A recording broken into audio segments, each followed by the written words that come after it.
Hi everybody, this is Joseph Sharon, and I'm back again with another book review. I just recently read Witch Queens, Voodoo Spirits, and Hoodoo Saints by Denise Alvarado, A Guide to Magical New Orleans. And I don't know why, but I've always been drawn to the mystical, the occult, the unknown, the unusual, the magical. And this is actually no far stretch of things that I'm immediately just magnetized towards. And just after reading this, I thought I really have to go to New Orleans now. And not only that, but it's almost like the universe is kind of in cahoots, because I was on Facebook. Now, seriously, this is what just happened to me. I just finished reading this book today. All right.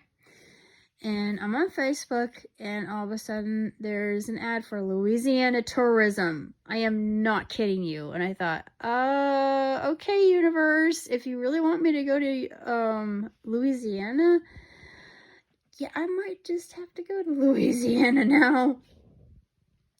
But it seems to me like such an incredible place. I've always wanted to go. I mean, I've been drawn to the culture, the food, and now I'm drawn to the more paranormal aspect of it, because I know the paranormal aspect before, but Denise does a splendid job of really getting to the true patrons of voodoo and hoodoo, and also the spirits involved with that. And it's a very diverse understanding. And of course there's some saints involved in it as well, so I thought, oh yeah, I totally get it, because a lot of Catholicism was involved in New Orleans. So they integrated a lot of their saints into their root work, or their practice. So yeah, I thought everything that was presented in the book was just absolutely fascinating. And I thought, you know what?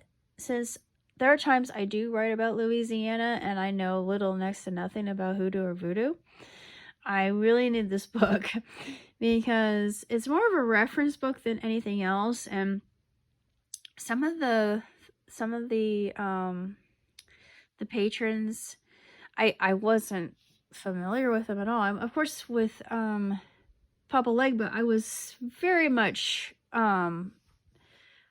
familiar with him. I mean, everybody is, even if you don't know him personally. They also talk about John the Upright, and John the Upright is a trickster spirit. And what I thought was so fascinating about him is he was around before Brer Rabbit was ever an inception. And growing up, I was in a play of Brer Rabbit. I played the young boy, the farmer's boy, and of course I had to herd the fox and all that. But that was a lot of fun, and I always liked that particular story because it was interesting. But that goes back to Anansi's tale, and how he tricked. I forget how he tricked some other character in the story, but he tricked another character. There was a tar baby involved. That, I think, that influences the whole Brer Rabbit thing. Well, it does, because it's his tale. But what is so very intriguing here is you've got all of that, and from Hoodoo and Voodoo, it takes a lot of inspiration from Santeria, and you've got Egyptian gods and goddesses and all these different practices and folk tales all merging into one.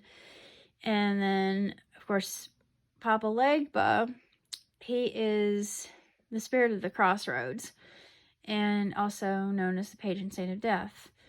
And he's not feared in any way, shape, or form. Unlike Christianity, there is no devil in hoodoo or voodoo, which I thought, that's also very interesting. But we all know Legba. All of us know Legba, even if we're not familiarized, we think, oh yeah, he's the man at the crossroads. We all know this.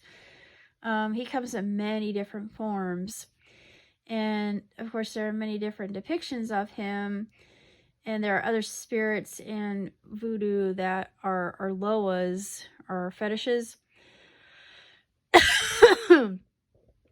that are similar to the function that Legba serves and what practitioners can do in their conjures if they call upon him. Yeah, but I thought that was all very interesting. And of course, there are different spirits you can call upon, different saints you can call upon. And then Dr. John, not the trickster spirit that's associated with the flower that bears his essence, that any voodooan or practitioner of voodoo itself, worth their salt, or as Denise says, worth their lodestone, will use that because it's associated with virility for obvious reasons, and it explains that in great detail. But this is just a really good book. It's very interesting. I could not put it down. Unfortunately, it was too short, so writing as much as I do, I need a reference book on this kind of thing, because I know, like I said, nothing.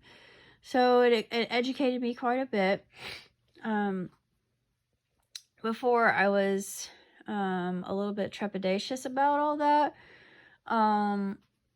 I have more of an understanding now. I respect it. I've always respected it. I respect magic as a whole because I know magic is real. So this actually proves that, especially with the queen, the main queen of voodoo. They talk about her later. But I can't really say that much else. It was just really sensational book, and if you're drawn into things like this, and apparently the universe is wanting me to go to Louisiana at some point, so God willing I will, and so it is. May it be. I really want to go there. I've been drawn there since,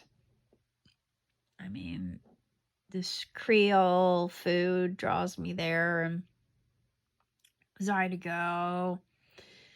I don't know. I like the people. The people seem cool, and I want to hear that authentic Louisiana accent, because I like that drawl they have, because it's different from, say, a Georgia drawl.